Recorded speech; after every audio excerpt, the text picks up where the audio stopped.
Hey everybody, it's Bruno here again. I have another video for you recapping an exciting moment of the 2018 season thanks to Makes and Models. Started off my day as an instructor for Makes and Models, teaching some students and clients. And as the day progressed, the Super Trofeo Huracan was sitting in the garage as the owner, Derek Walthoff, was not feeling well enough to drive. And I simply asked him if I would be able to, and he replied, "Sure, go ahead Bruno," and that's how my day went.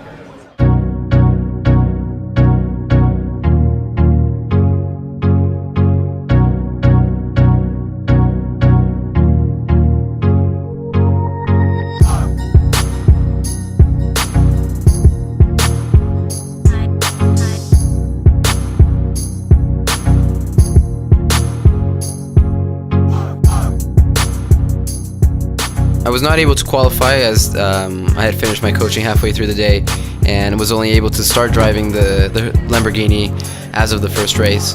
So it was going to be an exciting challenge, and I was trying to prepare myself starting from the back of the grid in once again a multi-class race and trying to work my way up to the front and hopefully bring a victory to the Makes and Models team.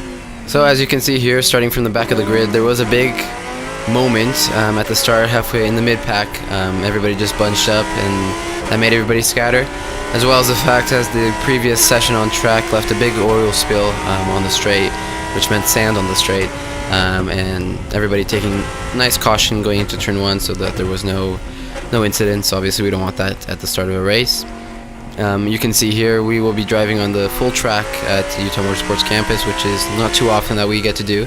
So 4.4 mile track, lots of opportunities and places to pass, overtake, and have some good battles. Coming through the field here now, just working my way through now some Porsche GT3 Cup cars. Obviously, as I said before, a bit of multi-class racing, but obviously the power is not too different, mostly downforce, things like that. That's what sets us apart, but it's a good way to try to get through makes it a bigger challenge to get through the field, just knowing where the strengths and weaknesses are of the different cars.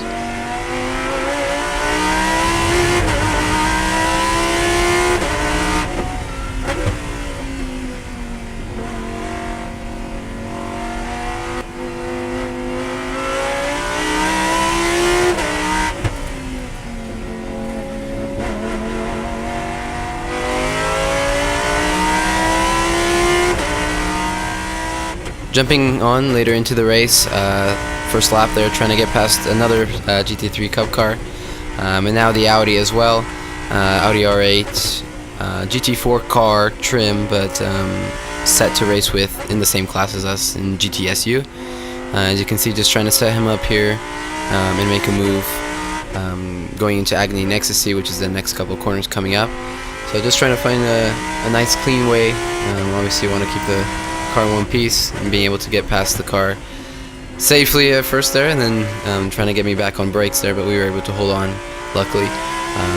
And now there were 3 cars up ahead of me, 2 of which were other Super Trofeo Huracans, and then a Porsche GT3R.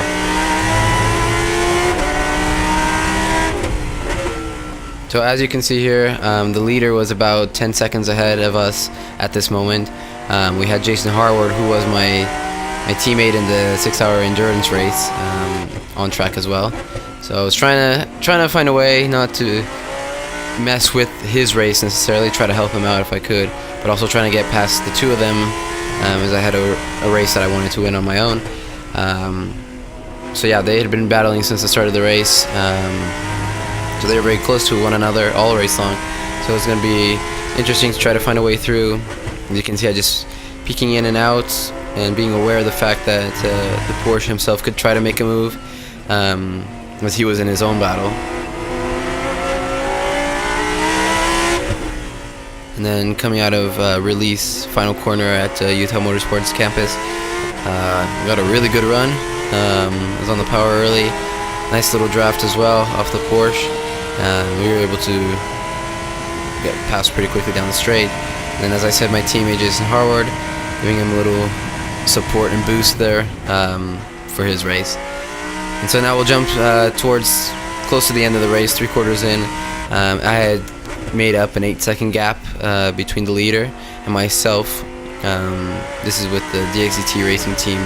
Competed in the Super Trofeo category with the Huracan, as well as racing in Pirelli World Challenge. So it's nice to have some good competition out on track as well.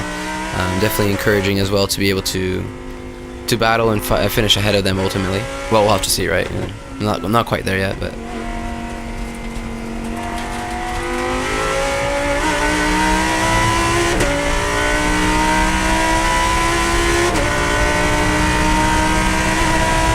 So you can see here, this is what would be the back straight almost, connecting the east and the west track. We have some traffic up ahead, which makes things interesting. So both of us taking a little bit of caution. We're battling amongst ourselves, but also trying to get past the traffic. And then you can see I have a little send up the inside here. Just trying to get back on power, but not wanting to slide out into his lane. He gets on power quicker than me, but I try to juke him a little bit, and he outbrakes himself, ultimately leading him to go over the curbs and letting him run wide. And we get a little sliding, drifting action, getting some Tokyo drift action in there. Back to my memories of Japan. So now we're getting on to the last lap, onto the start finish, and that was P18 to first. Obviously, multi-class racing, different classes and different cars, obviously, but still great result to fight through the field, get to the end nice and clean. So, friend Fredman here, and Larry from Supercar Mafia as well, and there's Derek himself, hot stud there, and then Anthony as well in the background, who was helping me out through the weekend, just reviewing some data and video from the race, seeing what we could improve as we had another race on the weekend. Rather not say what I was doing there, just being a weirdo. And then I have James Burke here as well, who's a good friend of mine. He was working with one of the other drivers on the team, so we got to just chatting and trying to give some information and feedback so he could work with Jason Harward. So.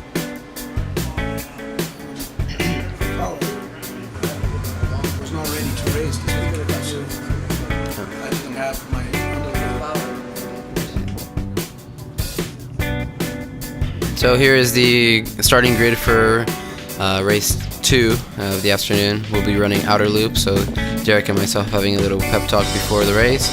And our goal was to win again, so 2 for 2 in the day would be awesome. And that was ultimately our goal.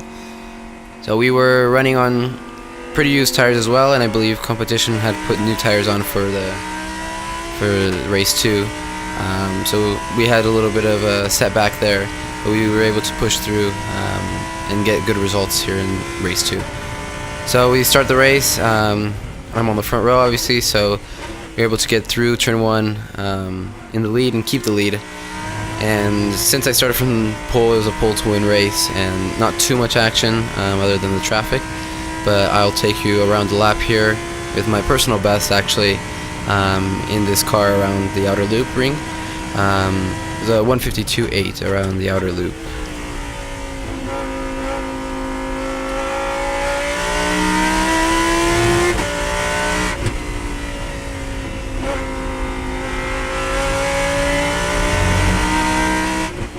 Don't want to talk too much over the beautiful sound of the V10 Lamborghini, but you can see using all the road here, exit of turn 3 into turn 4, coming into Blackrock turn.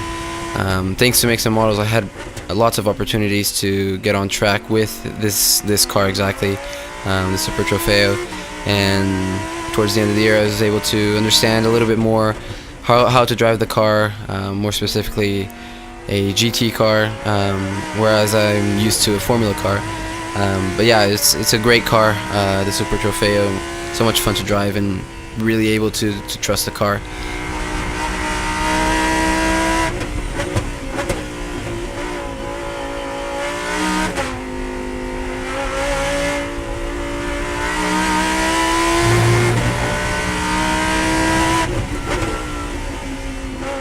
But yeah, as we're getting towards the end of the lap, just you can see really using all the track and pushing the car all throughout the lap, trying to hit the brake points at the right point, and ultimately led to my personal best around the track. And yeah, it was a great race, and very happy to be able to finish race 2 with a win as well.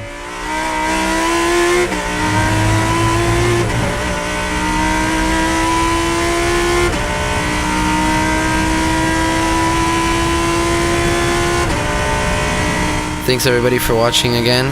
Hope you enjoyed the video, and thanks to Derek Walthoff, everybody at Make Some Models for the opportunity, Ty, Isaac as my engineer.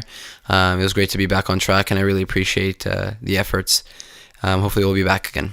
Thanks guys.